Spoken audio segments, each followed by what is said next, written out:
Please all rise for the Pledge of Allegiance. Allegiance to the flag of the United States of America and to the republic for which it stands, one nation, under God, indivisible, with liberty and justice for all.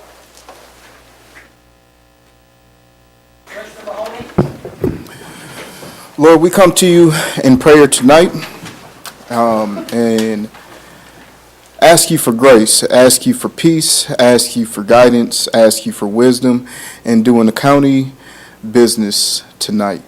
Want to send a special prayer out right now to the family of the 2-year-old who was shot earlier today in Blackman Township. And just again, ask for those same things in the situations that we face. Being in these positions is often a thankless job, and we have a lot of responsibility, Lord. And we just ask that you continue to guide our hearts in making the right decision, and continue to guide our minds in making the right decision as well. In Jesus' name we pray, amen. Amen.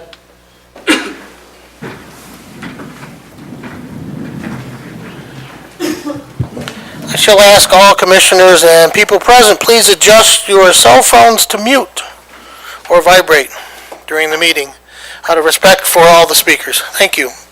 Madam Clerk, could you please call the roll? Yes, Mr. Chair. Commissioner Bear? Present. Commissioner Walls? Present. Commissioner Kennedy? Present. Commissioner Duckham? Here. Commissioner Tompkins? Here. Commissioner Mahoney? Yep. Commissioner Williams? Present. Commissioner Elwell? Here. Chairman Shawa? Here. All present. Entertain a motion for approval of the agenda. We have a motion and support. Yes, sir? Sir, when we arrive at the consent agenda, we'll happily accept that amendment. Any other items for the agenda to be additions, deletions, or corrections?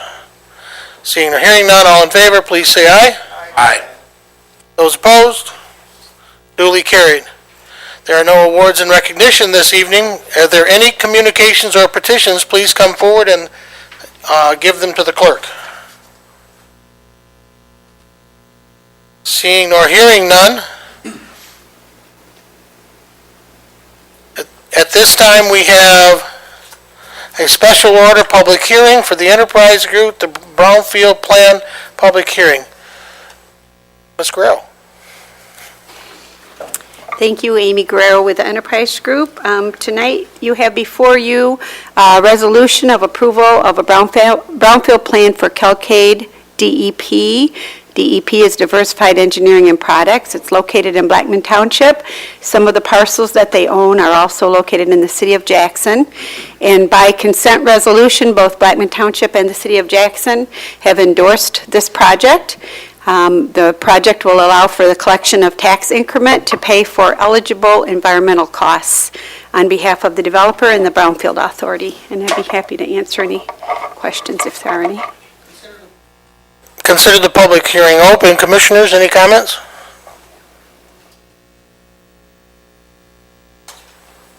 Public, would you like to make any public comment or ask some questions? Go ahead. Good evening, how you doing? I'm doing fine, thank you. Good, I'm sorry, I've got a couple of questions here.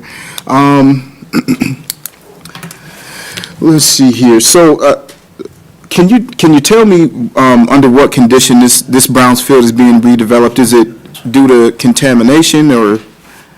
There are contaminants at the site that, under the relatively new criteria of the DEQ for vapor inhalation inside buildings, doesn't meet the criteria, so it requires the installation of a vapor intrusion system. And so that's part of the eligible environmental costs that can be paid for with the tax increment. And also some roof demolition. They replaced the roof and that qualifies. I think there were some Phase 1 and Phase 2 environmental assessments that were completed. So it's about, I believe, $418,000 worth of costs that meet the eligibility criteria for a brownfield plan that would be reimbursed. So the owner is taking measures to protect the health, safety, and welfare of employees that work on the property. There's a lot of contamination in that area of Blackman Township and the city.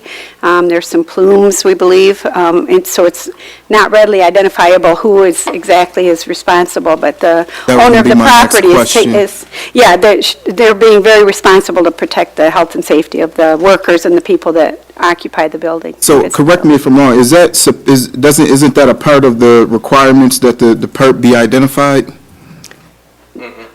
Pardon me? Isn't that a part of the requirement that the PERT be identified? The responsible party? I don't know that it's always easy to identify the party. A liable party would not be eligible to use the tax increment. So it's not the owner that is held liable.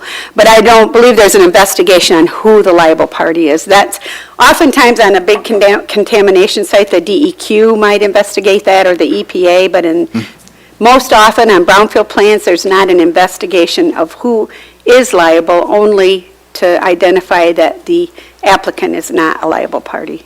Okay, so in this case, the applicant is not That's a correct. liable party. So that part has been figured out, that they're not liable for Yes, the current condition. yes. Do you know what DEP's employment level is? Do you know how many employees they have? I believe it's 63. And I'm not sure if Amy, I'm not sure if this is going to be an odd question or not, but I got a couple emails from some concerned citizens. And one of the things that they were concerned about is who will benefit from the tax abatement. Well, just to correct terminology, it's not really a tax abatement. The property owner continues to pay full taxes.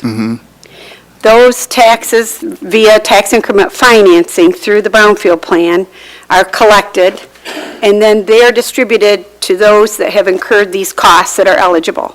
So the Brownfield Redevelopment Authority will receive some reimbursements, and the property owner that's taking these measures to clean up the property or make it safer. So the beneficiaries of that financing mechanism are directly the people that work in the building, indirectly anybody that visits the building, or I guess indirectly the community, the taxpayers, because it's making a site that has contamination healthier. So this Safer. isn't them developing or doing a cleanup for building a brand-new site. This is them on an existing site, taking care of contaminants Contaminants, yes. currently. So Yes. just a question that just kind of came up. So how was it determined that they are not part of the cause of the contaminants? Oh, I don't know if I can answer that. Because they weren't here when the building was originally used. The organization that's there now is a new company. That's how. New as of how long ago? I believe when they purchased the property 8 years ago? It was just recently transferred to an LLC. Yeah. But some of the contamination, I think, goes back way before anybody affiliated with this property used it, which is not unusual in any of the contaminated properties, brownfield sites that we work with. It goes back to quite a historic legacy of industry and manufacturing when things were done a lot differently than they're done now. And one other concern that someone mentioned is something about this taken away from state, school, and property tax dollars. So let me think if this one involves a work plan. When we adopt a brownfield, when the county adopts a brownfield plan, that only affects local taxes. That does not affect school taxes. It's only the local taxing entities with the exception of the schools. There are some projects that we actually submit a work plan, we being either the Brownfield Authority or the developer, submits a work plan to the state to get approval for state taxes. And if the state approves the use of state taxes to reimburse for environmental concerns, they make the entity whole. I don't know if that answers your question or not. But at this point, what you're approving is a brownfield plan which only affects local tax collection. Okay, Does that answer your question? kinda. Okay. Kinda. And then Let me just for clarification, I know the answer to this already. Okay. But just for clarification, this is not a project that's being paid for by county dollars. By county dollars? Yes, ma'am. No. The only thing is that if this tax increment was not being collected to pay for these environmental expenses, part of that tax money would be going to the county. So the county is foregoing tax money that would otherwise come to the county and all of the other taxing entities So to be able to, so the city as well as Blackman both Yes, foregone they their both- tax collection that's correct. as well? they Okay. both approved a consent resolution, which means that they understand that those taxes will go for these eligible expenses to improve the health and safety of the people that work at this property. Thank you so much. You're welcome. Doctor? Quick question, I don't know if you can answer this. I'll try. When I read this the other day, they were concerned about the chlorine gas coming up from the soil, Yes. okay, and using a vapor mitigation system. Yes. Can you explain what a vapor mitigation system is? Yes.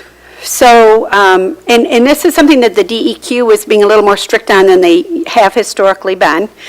And even through concrete, some vapors of contaminants can seep through because concrete is porous. And so a vapor mitigation system is something that's installed that draws for an existing building, it draws those fumes out away from the building and releases them. This is very rudimentary, I'm sure it's much more technical, but releases them into the open air, which there's not an inhalation concern. The reason it's an inhalation concern is because you're in an enclosed building. So those vapors, instead of going up through the concrete, are kind of drawn out with fans and released in outdoor air, in ambient air, where it's not dangerous for people to breathe it. Thank you. You're welcome. Yes, sir. Good evening, how are you? I'm fine, thank you. Good. I have one, maybe two questions. Okay. You mentioned that the city has already that the city passed a resolution to forego the tax, is that right? Yes. Okay. Do you know when that was passed? March 12th, I believe, if that was a Tuesday night? March 12th of this year then? Yes. Okay. Okay. And then- Blackman's was March 16th, I believe.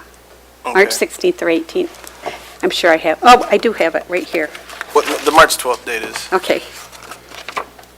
March 12th, yes. Okay. And March 18th. Okay. Brownfield Authority approved it on April 4th. April 4th. Okay. And then you also, you mentioned that it affects the local tax, but it's not the schools. Was that right? Did I hear that right? Yes. Let me just double check. Sure. We're making On you a the little work tax tonight. table. I'm sorry. It does collect ISD taxes, Which is a school.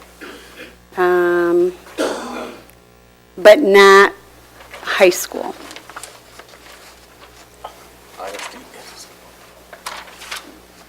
Okay. But then everything else would be just a normal collection. Is that correct? Those are the only two that would negatively affect? Pardon me? Are these two the only where it would negatively affect? If I'm So, right. so, let me explain something here. When it's a tax increment, you understand that a line is drawn on the tax form, and that new investment is made on the property. And so everything below that line still goes to the ISD, still goes to the county, still goes to the city, still goes to the township. The increment that is above that on the new machinery and new investment is where the taxing comes from. And if the state approves it and we are a school-funded project where we can take school taxes, the state then turns around and makes those districts whole. The only people that they do not make whole is the townships, the city, and the county, in that increment. Okay? The same problem occurs within the city with the DDA and the Brownfield Authority and all of that, and it does the same thing in Parma Sandstone with their DDA and their economic development tools, and the same thing occurs in Blackman with the LDFA and the DDA out there, and the same thing occurs in Leone. But some of them are eligible for school taxes, some of them are not eligible.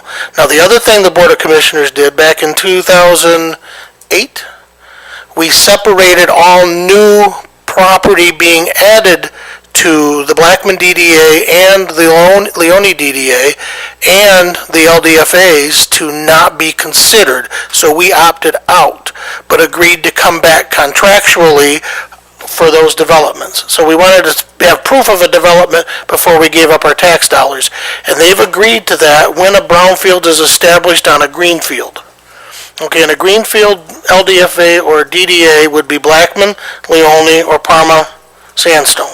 The cities is a brownfield of true interpretation because it's within the boundaries of an already established municipality and there is already operating buildings on it and businesses. And the city turned around when 2007 or 8 put the whole city within the Brownfield Authority, so that way they could use tax capture on every project that goes on within the city limits. So any home, anything that's taken down, anything that's changed, the city's drawn the line for tax increment on brownfields within the city. So they've established that already within their jurisdictional boundaries.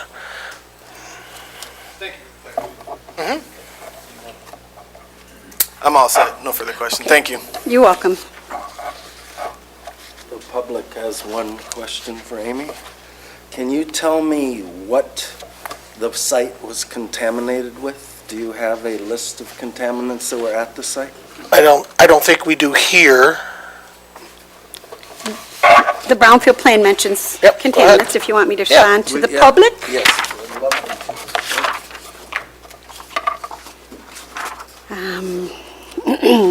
I don't have it in my brain, but I can tell you. Okay. The presence of chlorinated solvents in groundwater, soil, and soil gas above current criteria indicate the need for a vapor mitigation system on all 3 buildings, which requires a sub-slab depressurization, I can't say it, depressurization system.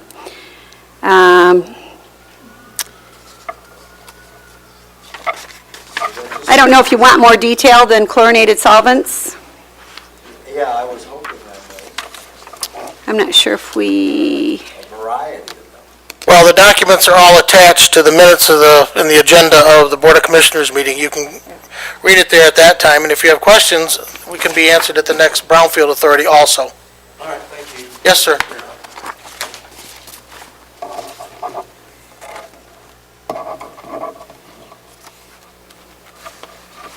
Any further comments to the public?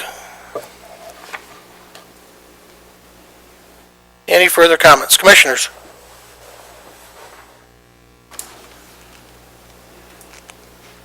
Public hearing is now closed. thank you. We're moving on to item 6, public comment guideline. Each individual will state their name.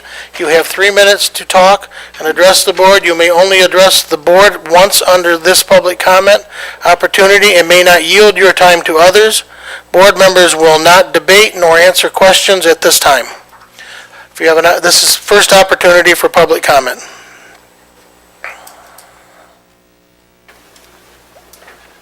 Hello, everyone.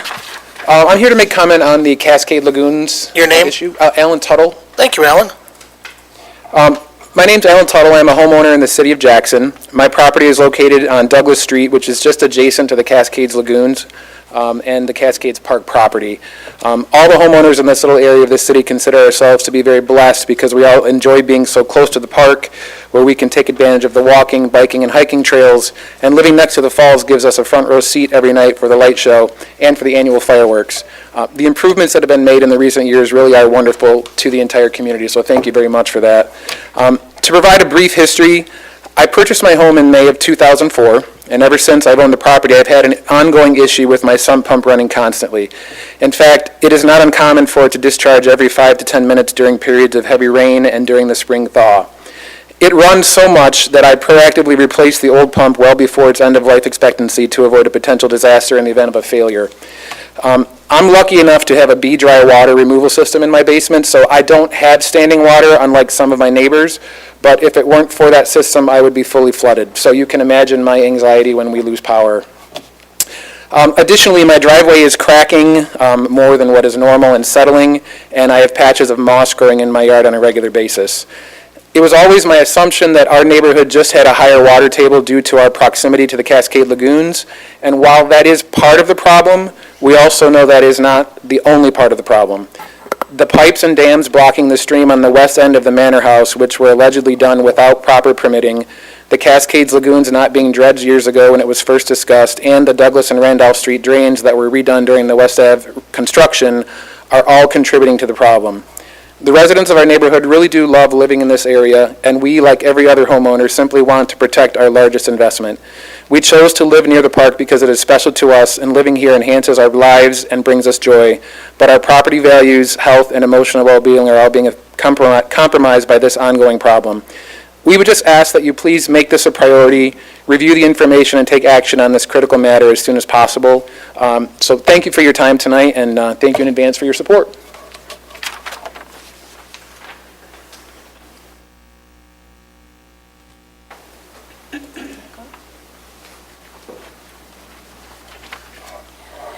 Hi, I'm Elaine Wolf-Baker. I live across the street from Alan Tuttle, so I'm also going to talk about the Cascades Lagoons. Our neighborhood sits between Kibbe and High on the east side of the Cascades Park boundary. Our homes were, most of our homes were built before the park existed. Mine's 102 years old, and my neighbor's is older than that. The drain pipe, that drain pipe outlet under Douglas is also 102 years old. We have approximately 10 houses with water problems in our neighborhood, some worse than others, but all of it increasing. In some homes, including mine, water flows like a river through my bypass system and out through 3 sump pumps from winter thaw until fall freeze. Water flows weeks after any rain, all coming in from underground on the park side. Even though I have good gutters, downspouts, rain barrels, plus 15 steel piers to keep my house from settling, it is still sinking fast and crooked. The main support just cracked recently, a 5-foot crack. I have also been dealing with black mold in the basement and had to tear everything out and redo the basement floors because of the hydrostatic pressure. It's hard to take. Our property values have plunged. It's very scary. We have had increasing water in our basement since 2004. Last year, we learned it was coming from the encroaching wetlands created over time by the park. 30-plus years ago, the park plugged up the stream that was the natural drainage for the Cascades Lagoons, and the park has neglected the old drainage outlets under Douglas. Now this problem is fairly simple to understand. If you have a bowl of water with a pool of, or a bowl of dirt with a pool of water in the center and keep pouring more water into the bowl, that bowl will overflow. This is overflowing. Many old-timers who know the park understand this and know the history. They are the ones who told me. We first heard about it and saw the park's 2005 engineering plan to fix this big mistake, this plugged-up drainage, when we attended the Drainage Committee meeting last November. It is in fact common knowledge among insiders. However, it was a slow-moving problem. No one in charge of the park could take the long view, that the plugged-up drainage would lead to park problems due to hydrostatic pressure in 2004 and eventually lead to problems for their neighbors. So we're asking you to take immediate action. I understand it's not in your budget probably, but emergencies happen. And wetter weather is predicted for Michigan over the next decades, which will only make it worse. We have a petition with signatures, and unfortunately at the last minute I couldn't print it, so maybe I can mail it to you. 20 seconds, ma'am. I hope we hear good news. I have been working with our local arm of the state and national environmental group, the Sierra Club. They are helping us monitor progress and suggest statewide help if we get stuck. This work needs to get moved up to top priority before we have more and more homes damaged or even condemned. Thank you for your time.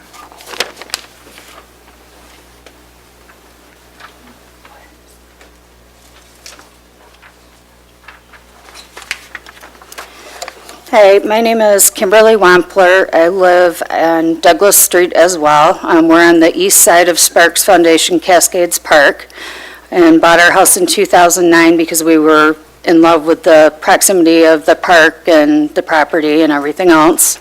We've been gradually making improvements through the time that we've lived there, but due to the constant water issues that we're having in our basement, we have decided to put any further items that we plan to do on hold until it can be fixed. The water is a constant problem from early spring until well into the fall when the ground freezes. Frequently, you can see the water seeping through the walls, and we have a section in one part of our basement where the water is only about 10 inches from touching our furnace. When we moved into the house, nobody had ever mentioned the problems, but as of spring of the following year, we could definitely tell that something was very wrong. The other thing that we're really seeing is there's water encroaching on our backyard. The whole far end of our yard is now nothing but mush. We used to set up for parties down there and stuff, and we are no longer able to do that. And the mosquito activity has also gotten very bad because of the marsh. So what used to be our yard is now totally marshy and wet. You can't even walk through it. We have had originally thought that fixing the West Ave drainage issues might fix our problems, but since that has been taken care of, it has not fixed our problems. We're still having issues. We're really at a point where we need help from you guys to get this taken care of because our property values are fading and it's becoming very difficult to live in a home where you don't know what's going to happen, including finding black mold and mushrooms and all kinds of things in your basement. But thank you for your time.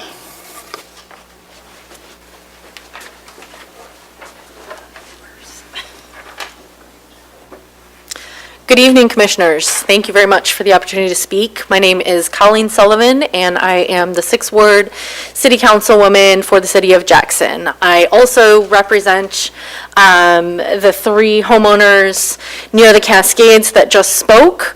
I'll be very brief tonight because I know most of you are pretty aware of the situation that is going on over there in one of our beloved parks, both by members in the city and our surrounding county.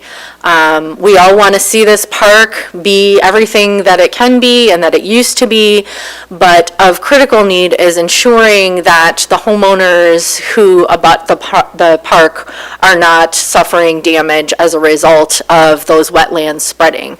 I came to the Parks Board before and presented some pictures and aerial maps and some old elevation maps as well. If anyone should want to see those, I'm happy to provide them, but for today, I just really want to express my support and the urgency in dealing with this matter, and also communicate to you that the city is more than willing to pay our fair share if you should decide to go through your drain commissioner and create an official drainage district and a special assessment district. But the bottom line is I've walked out there, I've looked at the pictures, I've seen it. I think we all know that we need to mitigate this urgently, and I urge you to take a look at this as soon as possible. Thank you very much for your consideration.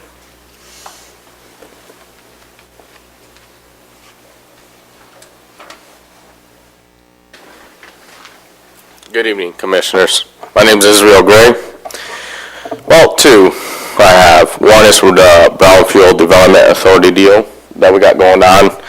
Is why after you purchase something and you know all these toxics and all this mess that's going on, why are we waiting almost 10 years later to try to get something done when you got these chemicals flaring up in the ground soil and all that? And 2, for the houses on Douglas Street, why are we waiting so long to say something about it and not then, I should say? That is my question.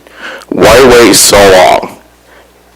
Okay, for the Brownfield development, it's been almost since 2011, because she said about 8 years ago.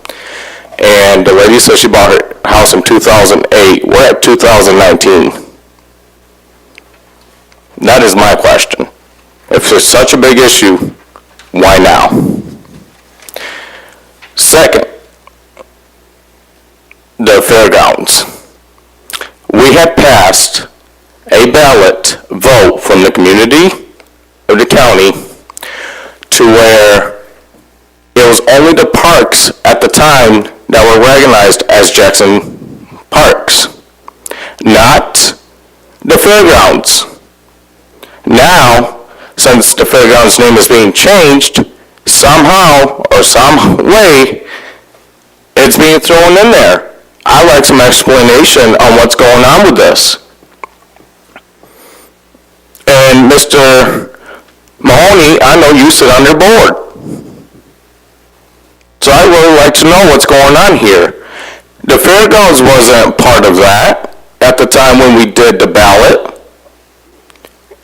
You know, why are we throwing new things into something?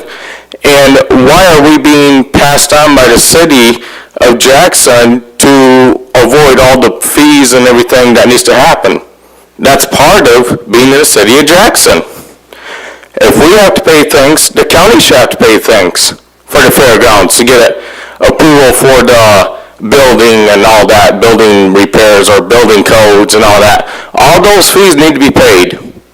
Nobody else is special. If the citizens have to pay it, so should we. 30 seconds. I'd like more information on the park deal, because that's kind of messed up. Really. You know, the fairgrounds makes a lot of money from the fair when it comes in town and when they have things going on, so why is the county sticking their nose into it? Thank you.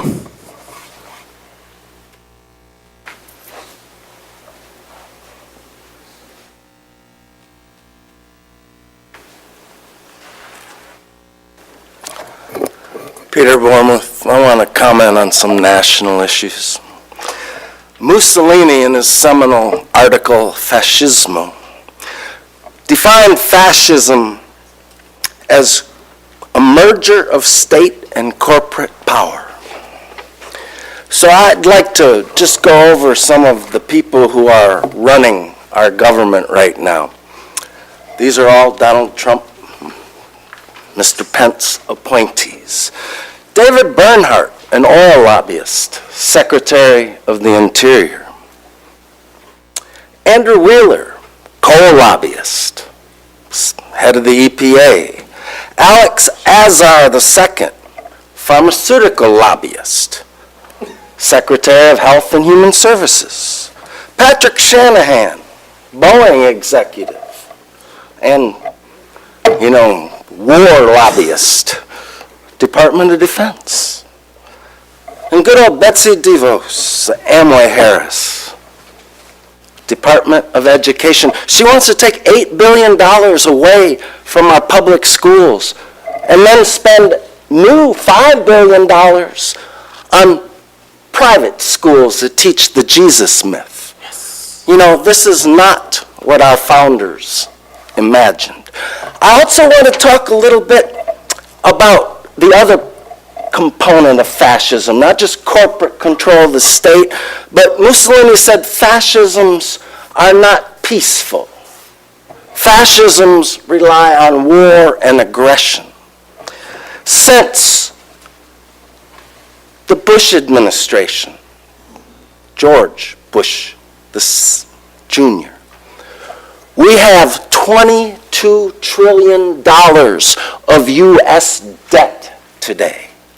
22 trillion, and almost all of it is from the wars in Iraq, Afghanistan, Libya, Yemen, Syria, and of course, we have to sell bonds to pay for that debt, so there's service on the debt, the interest the government pays. That's $22 trillion that they've taken away from the American citizens that could have been spent here at home on our welfare here for our citizens. Donald Trump is not a populist. He's a fascist. And corporations now control our government. And what he gives to the people is Jesus. You know, That's what he's giving the poor people. He's not giving them any help economically. He's giving them Time's up, sir. judges. Thank you.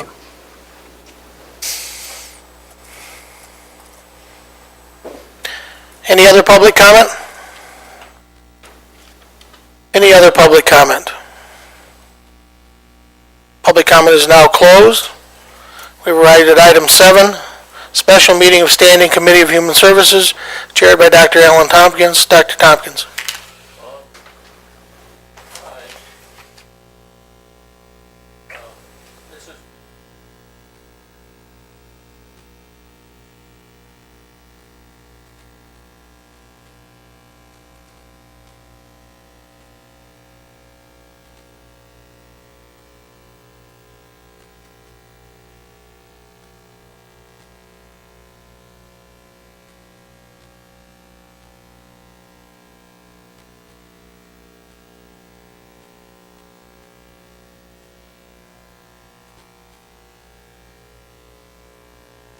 Commissioner Bear, can you turn your microphone on?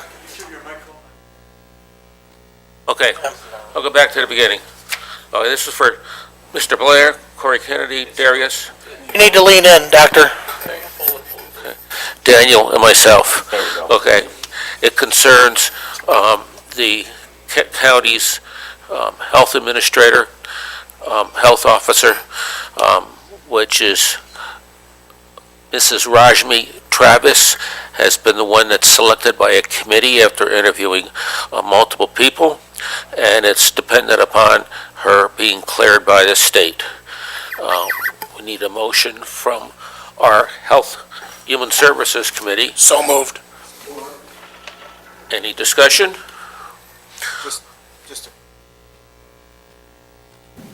Would it be okay, is that her in the audience? Would it be okay if we had her introduce herself? It's your committee chair's prerogative. Yes, ma'am.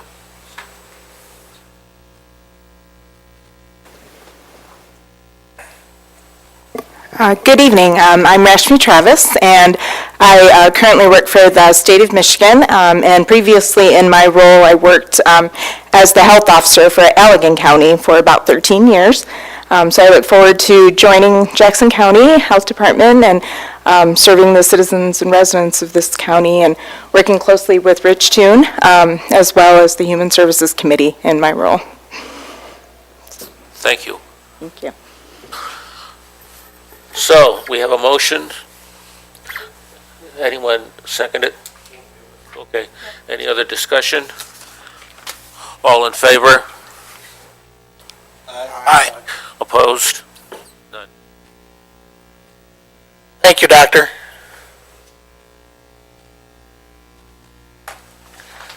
At this time, we arrived at the minutes for the March 19th, 2019 meeting. Entertain a motion? We have a motion and support. Do we have any corrections, deletions, or additions? Seeing nor hearing none, all in favor, please say aye. Aye. Those opposed? Duly carried. We've now arrived at the consent agenda. Entertain a motion for the consent agenda. Mr. Chair. We have a motion, and we have a second? Okay. Do we have a second? Second. Thank you, Rodney. At this time, Commissioners, what would you like removed? You're at the... That'll become 15B. Corey? 9B.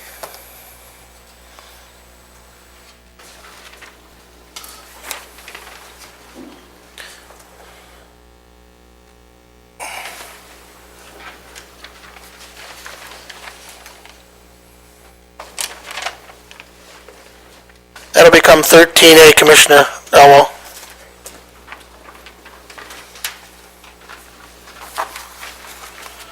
Any other items for removal? Madam Clerk, could you post the vote?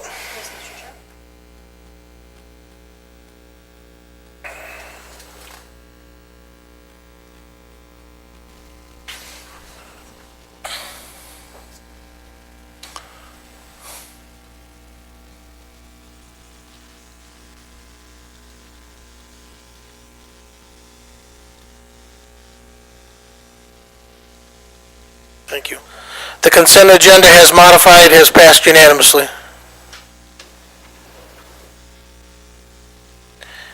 Standing Committee Public Safety and Transportation chaired by Vice Chairman Commissioner David Elwell. Commissioner Elwell. Thank you, Mr. Chairman. We have the one item pulled from the consent agenda, which is the approval of the new administrative clerk position at the animal shelter. It's discussed in committee and passed with a recommendation to this body to pass it. And Lydia was at committee, gave us the brief background on it. There will be a larger plan coming later for other staff additions and changes. This particular one was a clerk position that was needed fairly urgently, and it is covered by the increased millage the public voted on. And Lydia pointed out in committee that we in fact have seen revenues increasing over the last several months for the animal control.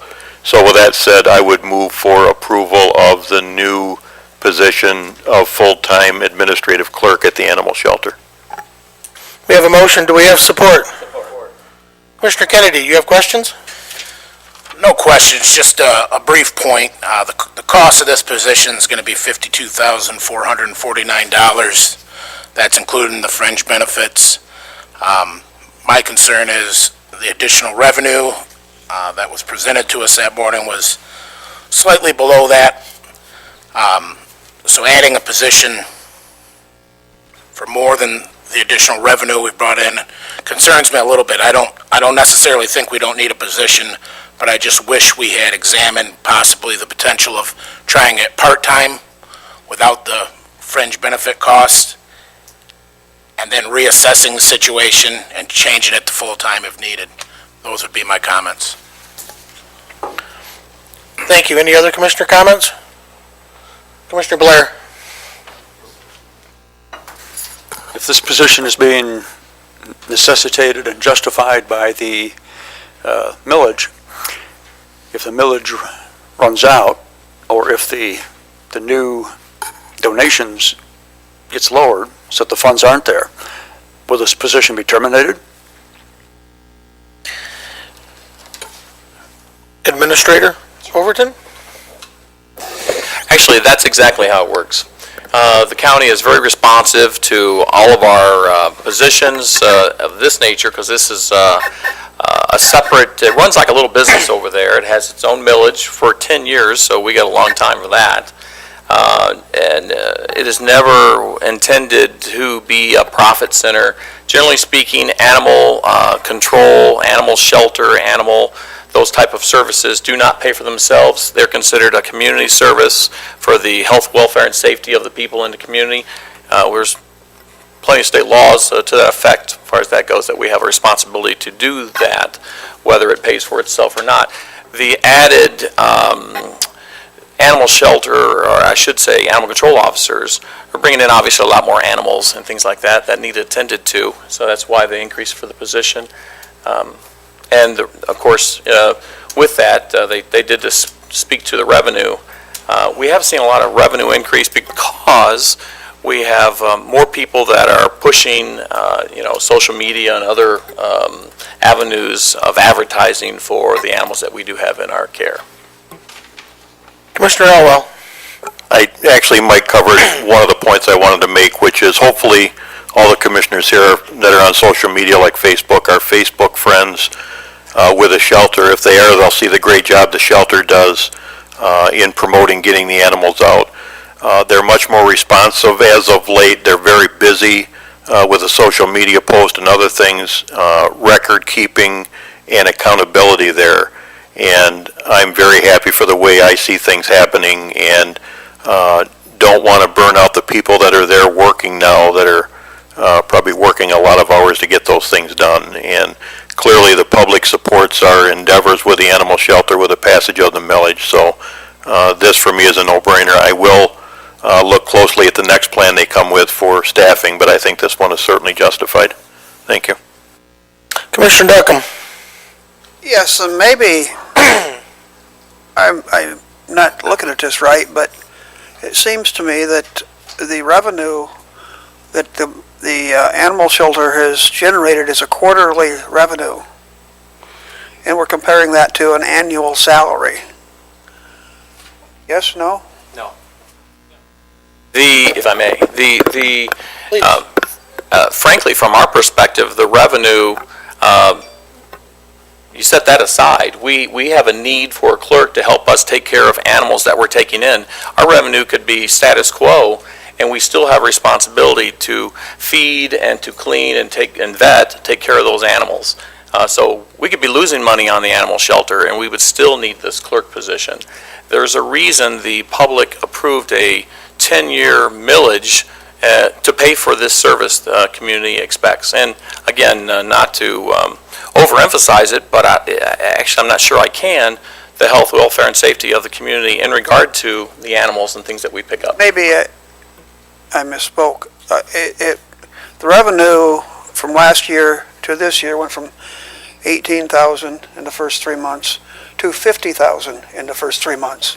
What I was pointing out is that's a quarterly take of revenue. Okay, and Commissioner Kennedy was comparing that quarterly to a annual salary of the clerk. So really, it's not nearly like it looks. Yeah, I agree with you. I must not have heard it correctly. You're correct, though, that our revenue has gone up dramatically given the renewed vigor and resources that have been available to the animal shelter I just want to make sure I understood it correctly. No, you do. You do stand thank you. correctly. Can I ask one more question before we? Yes, Mr. Kennedy. Okay. What is our current staffing level, employee-wise, at that department? The org chart is available online, and I hate to say it, but I don't have it here right in front of me. Deborah? I don't have an exact number. They have increased their positions, obviously due to the increase in business. I'm going to guess. 7. I wanted to say 8, but that's full-time equivalents.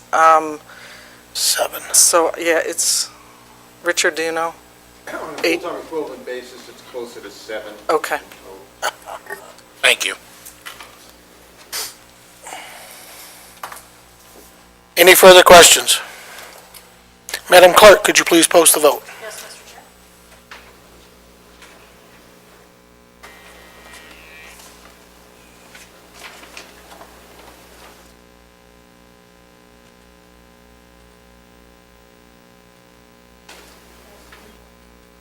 Passed 8-1.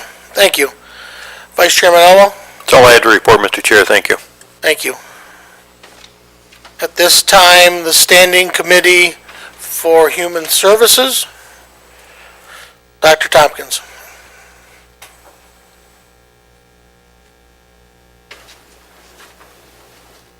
Telling me he has nothing.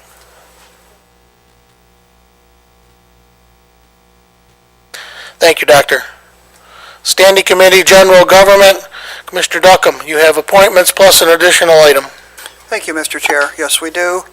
The appointments this month are for the Land Bank Authority. We have 3 different categories, first being a nonprofit corporation representative.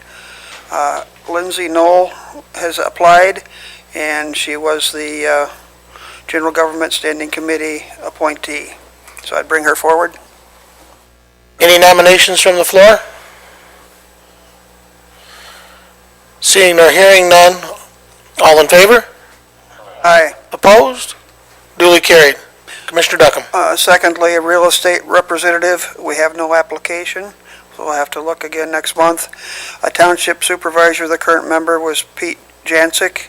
We have no application, so we'll have to look again next month. That's all on the appointments, Mr. Chair. Thank you. Next item of business is 15B, the Indigent Defense Compliance Plan.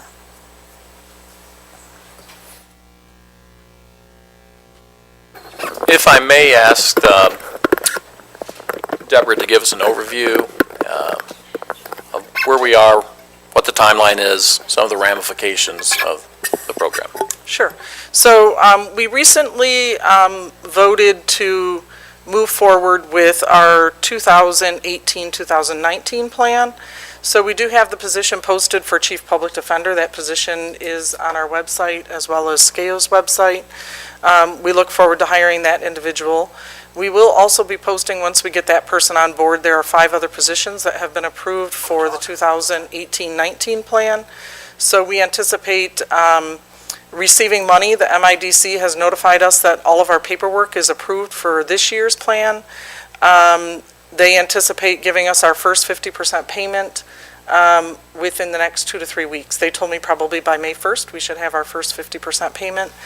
We will then receive a 25% payment and one more 25% payment after that, for a total of $1.2 million. So we will have hired 6 people.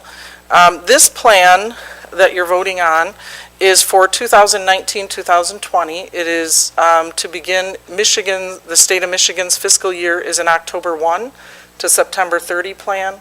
So you're voting on the new plan, which is a follow-up to the one that is active right now. So this plan more than almost doubles our request to the state, so we will be increasing our staff as we convert to a public defender's office. So we initially had planned for a public administrator's office.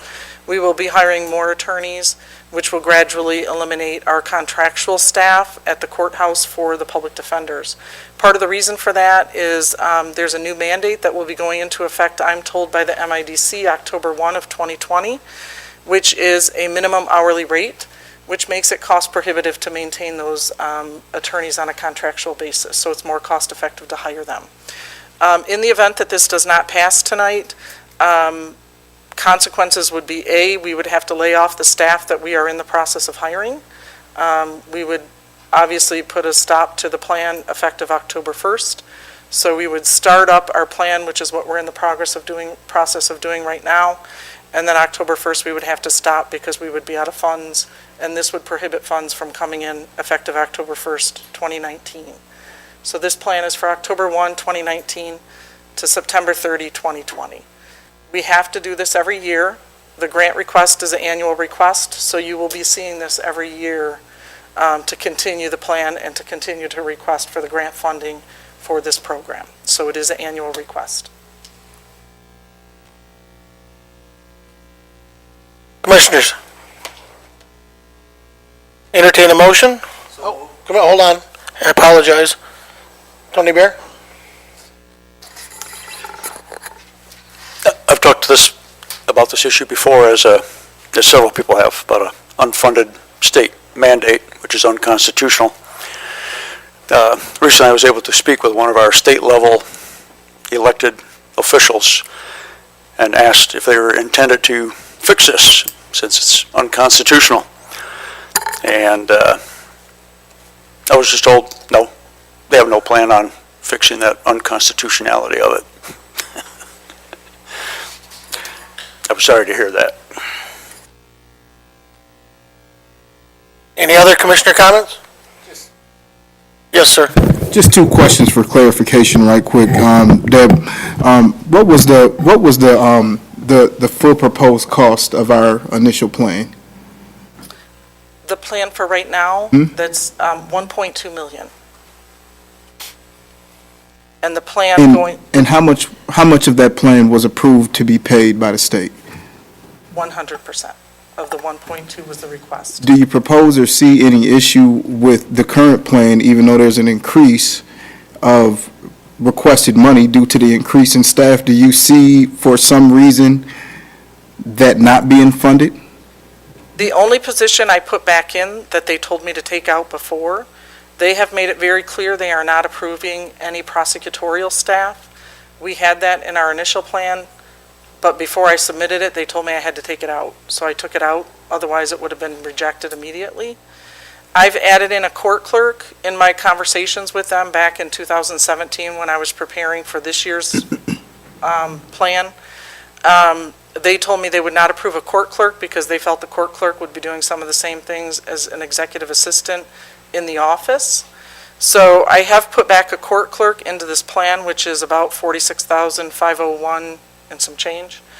I'm not sure that's going to go through. That's iffy. They told me before to take it out, so I did. It's not in the existing plan, but I did put it back in for this plan. There's a lot of reports that are due and a lot of information, data that has to be entered by the court. And so I put the court clerk back in there to justify all the data entry, the data collection for the reporting that's necessary, those types of things. So my big if is that court clerk position. So otherwise, everything else, aside from that court clerk position, you foresee that it should be funded? Yes, I would anticipate everything else. Hopefully, the court clerk is funded. Everything else is consistent with what they have told me in the past would be approved. And just one last question. I know that there was a request for construction of the space for the office. Is that still moving forward as well? Once we receive the money, I don't have the money at this point. Like I said, we're due with a lump sum on May 1st. We have $25,000 for the initial phase. Because we're expanding the office in the plan to begin October 1, 2019, I put another $25,000 in there because we're expanding the offices. We'll need some additional office space. So I did request, again, another $25,000. So we would have a combined total for the 2-year plan of $50,000 for renovations. Thank you. Commissioner Elwell. So if we're going to talk about the things we like about the plan and don't, I'll talk about the things I don't like. I don't like the fact that, as has been said, there was a need spoken to by our prosecutor to have funding to pay for prosecutors at arraignment. The plan is going to pay for defense attorneys at arraignment when bond is addressed, and the plan should also pay for a prosecutor to be there to look out for the public. The other thing I don't like about it is the fact that it is in fact an unfunded mandate, as Tony has said. They're capturing part of our collections and then handing that back to us. That's an unfunded mandate. It's a clear definition of it. I don't like those two things. I don't like the fact that the state has said, your plan that you've had that's been working isn't good enough. You develop your own plan and we'll pay for it. We develop our plan. Deb has worked hard on it, done a good job, put together what's needed in the plan to be told, no, you can't have those things. Take those out and then we'll approve it. I continue to object to it. I'm not trying to convince anybody to vote any particular way, but if we're listing what we like and don't like about it, those are the things that I don't like. Thank you. Commissioner Williams. Just one question. How many prosecutors do we currently have on staff? I'm told he has an office of approximately 15. I don't have the official numbers. I believe that may include some legal assistants. 12 prosecutors? 10 or 12 prosecutors with some legal assistants built in there. Okay, so we're looking at round figure 12 prosecutors, and we're looking to hire 6 defense attorneys. Yeah, and I put in, well, there's actually in the plan, I put in, I think there's 7, 8. There's 8. And part of the reason I put in 8 is because we're transitioning, so we're still going to maintain some of our contractual attorneys through this time. So a future plan for 2019, 2020, that would begin in October 1 of 2020, 2020, 2021, that may have some additional staff because we're in a transition phase. So we're phasing out our contractual people and in the process of hiring new. That's what this year would be focused on. Okay, which opens another question for me. Those that were transitioning out, if this is approved, would they be able to then apply for the defense position? Absolutely. And I know it's been a question in the past. I did do a little research, and I found a recent article from March 26, 2019, in an Oakland County newspaper that I emailed to everybody on the status of the Oakland County lawsuits. I did that on Friday. So everybody should have received that, I believe. Did I send it to you, Mike, or everybody? Then also, I don't remember if I sent it to you. now that I'm looking at my notes, I do have one more question for you. Just so that I understand the funding mechanism, we have to pay X amount of dollars, and then we'll receive that money back with the addition of what the state will pay, if I understand this correctly? So what the state does is they have a calculation, which is, they call it our current local share, and they have a formula that we had to calculate, which is this year for this request is $567,334 and some change. That local share is a formula that they gave us, and we have to deduct that. So no matter what the cost of our system is, we have to pay 567 plus the change. Anything over and above that is what they will pay. So if you notice in the attachment at the very bottom, the last two lines, I minus the current local share in the calculations, which is the 567, and then the total grant request is 2.1 million plus change. So we are required, based on their formula, to pay that 567 no matter what. Thank you. No further question. Commissioner Kennedy. Commissioner Elwell covered most of what I was going to say, but I just had a couple questions, and I'm not sure if Deb will be able to answer them or not.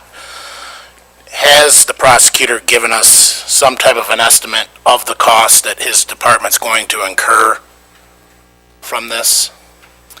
Not recently. I'd have to go back to the fall of 2017 and double check my paperwork. He has not given me any input lately. I do know it is a concern, and that the Prosecutors Association has been active at the state level with regard to this issue, but I don't have any calculations recently. My other question would be, with the prisons being in Jackson County, when assaults occur on officers or other prisoners, would this requirement apply to that as well? This applies by statute. The judges are required to make a determination of indigency on a person at arraignment. If the person is determined indigent, regardless of the charge, they would be eligible for a court-appointed attorney, or partially indigent. So they are not permitted to exempt people based on the type of case or the nature of the case. Okay. It's based on indigency, period, regardless of case type. So an inmate could qualify? Yes. An inmate qualifies as indigent generally for many things in the court system. Commissioner Duckham. My objection to this is very straightforward and simplistic. If you don't like the level of defense this county's legal system gives you, and you think you're going to get caught, go do your crime someplace else.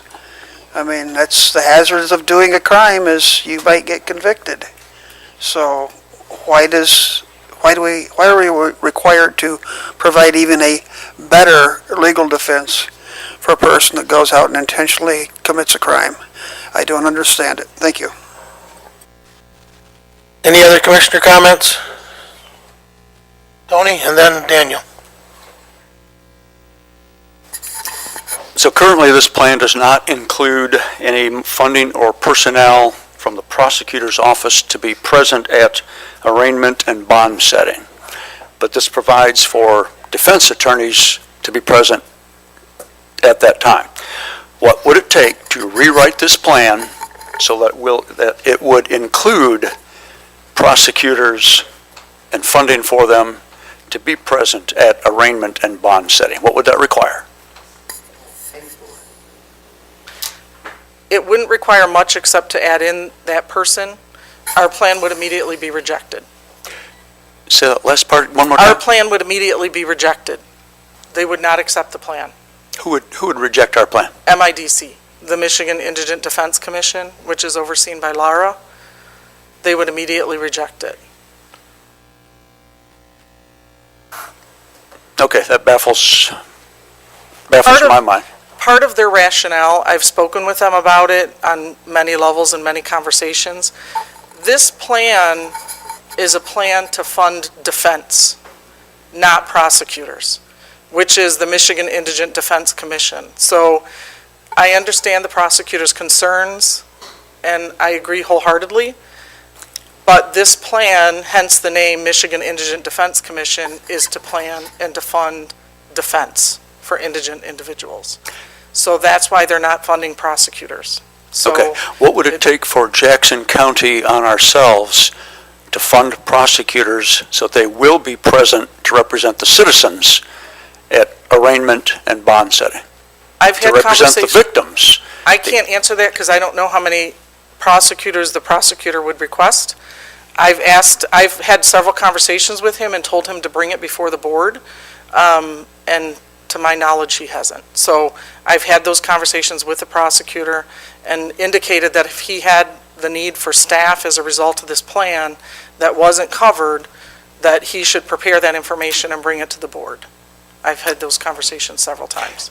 Who has the authority to tell the prosecutor, make sure you have representatives of the victims, representatives from the prosecutor's office? The voters in the election box, when they decide to have a different prosecutor.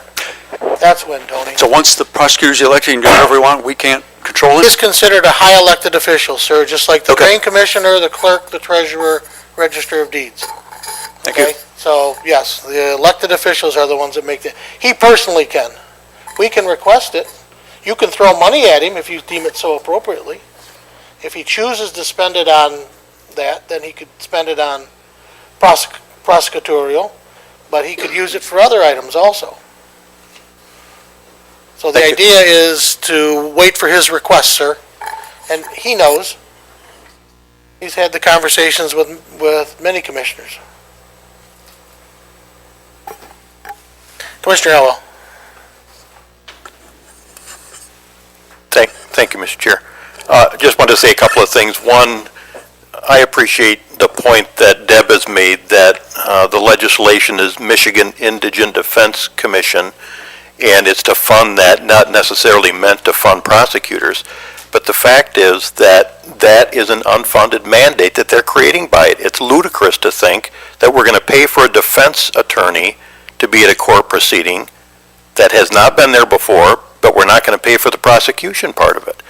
And the conversation about what the prosecutor has said on it, he did in fact send an email, I think, to every commissioner in December, so the new commissioners would not have gotten it. And I have sent it to two of them, and I'll send it to Darius also, where he speaks to what he needs, which is 2 prosecutors as I read his email. But I'll again resend this email from the prosecutor to all the commissioners. Commissioner Mahoney. Thank you. So, trying to gather my thoughts here to not belabor our point of voting. However, I mean, we're talking about people who have been accused of a crime, not convicted of a crime. So to assume that these individuals should try to commit their crimes more discreetly is assuming that they're already guilty, and I think that's not how we should be thinking about this. And again, I think Deb kind of summed it up in the name is Michigan Indigent Defense Council, not Defense and Prosecution Council, which is why the concern is to improve the existing system. And so many times I've heard us say that the system that we have here in Jackson is working. But who is it working for? Is it working for everybody, or is it just working to the standards that we're used to? Because I'm sure when the roads were built, the individuals who built those roads said, this is good enough. If we never came back and repaired them, we wouldn't have roads. Hence the reason why the roads are a big issue right now. And I think that's exactly what this is looking to address, is the deficiencies in the existing system. Is it broken? Are we terrible here? I'm not sure. I think it depends on what side of the stand you stand on your opinion on if it's working or not. But I think the intent behind this is to improve the existing system. And I'll be voting for it. And also, we're in the middle of the plan, so basically, we're going to spend this money and get this program started only to stop in October before it could have any effect if this doesn't move forward. The administrator is asked to speak.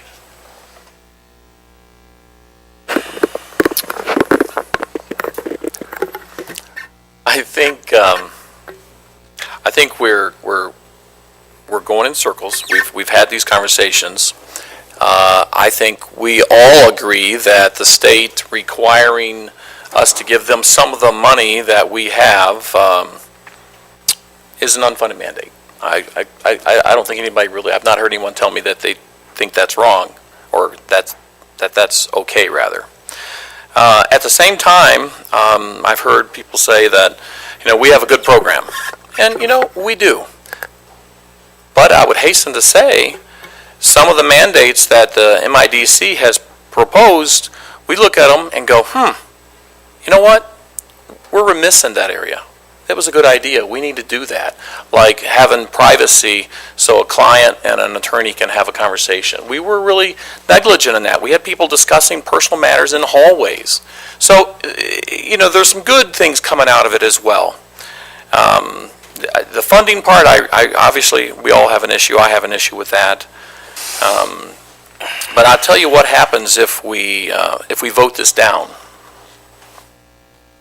If we vote this down, the state, remember, we are a county created by the state. We aren't over the state. They created us. And they have passed a law that says you will do X, Y, and Z. So if we choose to vote this down, they will impose it on us and charge us 20% extra the first year, 40% extra, and so on down the line, I think, to a maximum. Meaning, so we would pay 100% plus penalty on top of that. And, be in the same position that we are. I would highly recommend that we approve the plan, and then, if we truly, believe, which I think we do, that it's an unfunded mandate, that we move forward with some type of legal action against the state to say, hey, you're violating the Constitution. You're violating the law. You need to fix this. Because a court can rule that they're in violation, and then they need to fix it. But we can't just say, we don't agree and we're not going to pay, because they will impose it on us, and we will pay that and then some. That's the bottom line on it. I wish it wasn't, but it is. So I highly encourage everyone to, at least 5 of you, to approve this so we can move forward.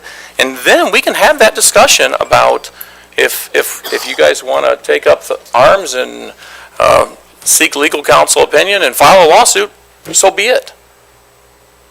I believe we're at a motion made from Commissioner Mahoney. I'm looking for support. Support. I have support.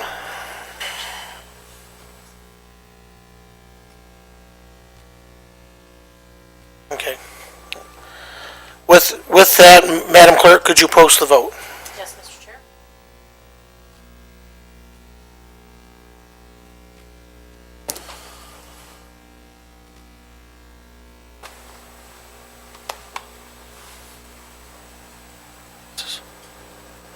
I see 5.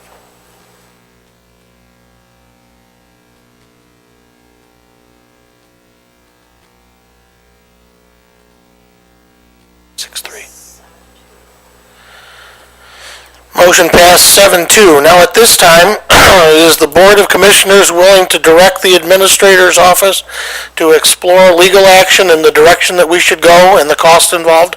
So moved. Support. I have a motion in support to that effect. You understand? I'm all over it. All in favor, please say aye. Aye. Those opposed? Is that 2 or 1? 1? You have that recorded? Commissioner Elwell? I supported. Commissioner Kennedy? Correct. Thank you. Yes, ma'am. We have no unfinished business at this time to come before the board. Am I correct? Hearing none. New business, Health Director appointment. At this time, Richard will come and give a brief overview, introduce. The motion and just move us forward. You want to spend all night down? Never mind, congratulations. Mr. Chair, just... We have a motion to appoint Ms. Travis as the Jackson County Health Officer contingent on the State of Michigan's letter of approval. Second. We have a motion and second. Any further questions? Could you please post the vote, Madam Clerk? Thank you.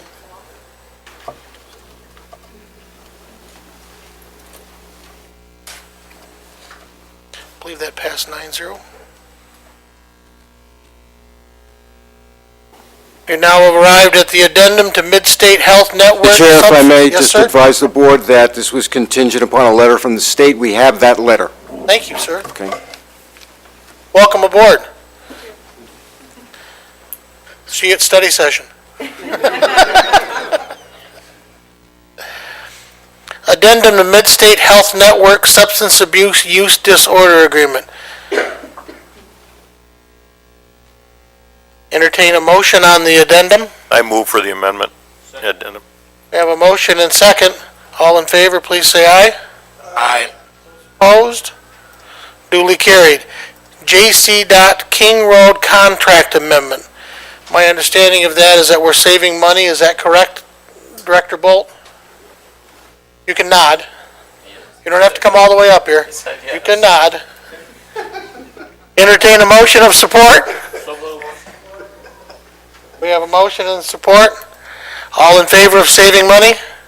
Aye. Those opposed? Duly carried. Thank you, Christopher. The only reason why I'm this way, Christopher, is that we have a closed session that I think is going to be a little involved. We've arrived at the opportunity for public comment for the second time. Each individual shall state their name and have 2 minutes to address the board. You may only address the board once under this public comment opportunity and may not yield your time to others. Board members will not debate nor answer questions at this time. You've arrived at the second opportunity for public comment. Peter Bournemouth, I just wanted to read a quote from James Madison, the father of our Constitution. Of all the enemies of public liberty, war is perhaps the most to be dreaded, because it encompasses and develops the germ of every other. War is the parent of armies. From these proceed debt and taxes. And armies and debt and taxes are the known instruments for bringing the many under the dominion of the few.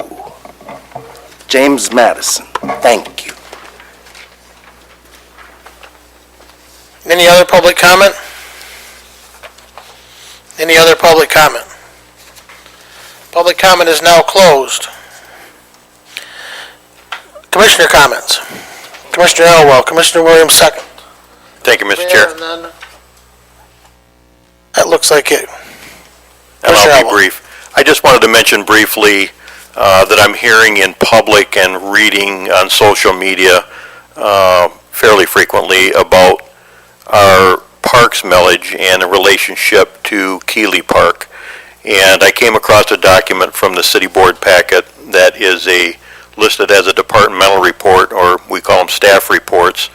And giving the history, background, and discussion on this document, it says in small part, the county intends to utilize the voter-approved recreational millage to construct the southern parking lot, blah, blah, blah, of the new event center.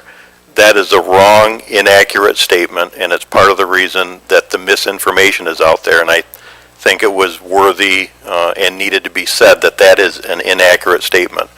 I've spoken to our administrator and chair about it, and hopefully our administrator can get with the city manager as they talk about how the project is progressing and make clear that that is not the case and it was an error in print. Thank you. Just very briefly, again, I count it as a privilege and an honor to be able to serve in this capacity, and I just want to continue to enforce and to continue to remind each and every one of us that, again, we've been given this privilege by our communities to represent everyone in whatever capacity that is. And so I want to, it's important for us to remember not only certain sects of our community, but the entire community as we're making decisions, as we're putting forth motions, and asking ourselves the question, how does this positively or negatively affect all of the community that we serve? Thank you, sir. Nothing further. Tony? I think everybody seems to be in agreement that the MIDC mandate is unconstitutional. All of our state elected officials take an oath of office where they swear that they will uphold the Constitution of Michigan. I think our voters need to remember come Election Day 2020, which of our state level elected officials are willing to just violate their oath of office.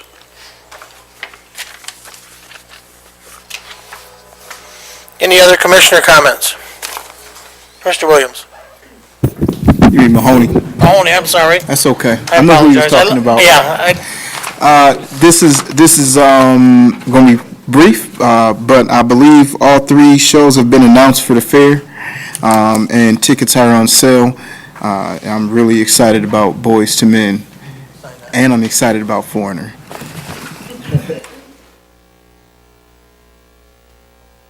Any other commissioner comments? Not hearing any. So we're going to start this. There'll be 3 motions.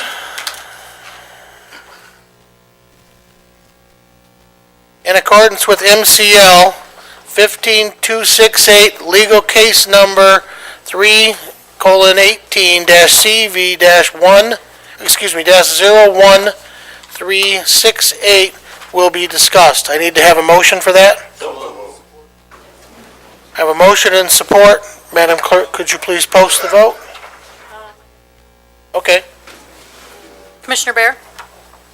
Yes. Commissioner Walls? Yes.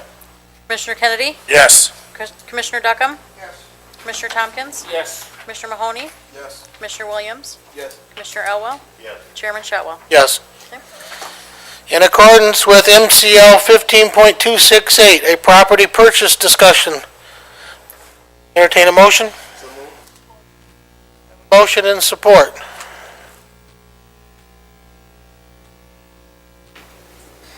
Commissioner Walls? Yes. Commissioner Kennedy? Yes. Duckham? Commissioner Tompkins? Yes. Commissioner Mahoney? Yes. Commissioner Williams? Yes. Commissioner Elwell, excuse me. Yes. Commissioner Bear?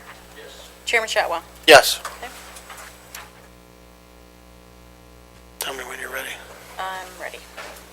In accordance with MCL 15.268, a legal case number 19-847-NO will be discussed. Entertain a motion? Support. Have a motion and support. Madam Clerk, could you call the roll? Yes, Mr. Chair. Commissioner Kennedy? Yes. Commissioner Duckham? Yes. Commissioner Tompkins? Yes. Commissioner Mahoney? Yes. Commissioner Williams? Yes. Commissioner Elwell? Yes. Commissioner Bear? Yes. Commissioner Walls? Chairman Shotwell? Yes. Unanimous.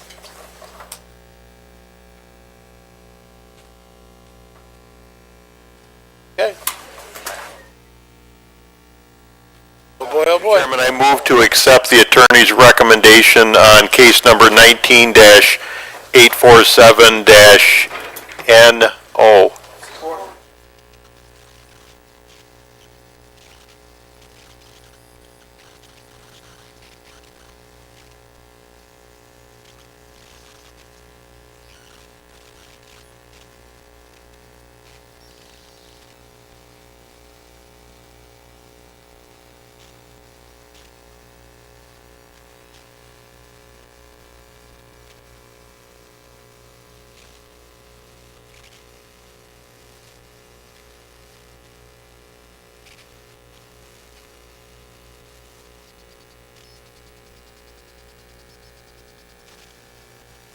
Commissioner Duckham? Yes. Commissioner Tompkins? Yes. Commissioner Mahoney? Yes. Commissioner Williams? Yes. Commissioner Elwell? Yes.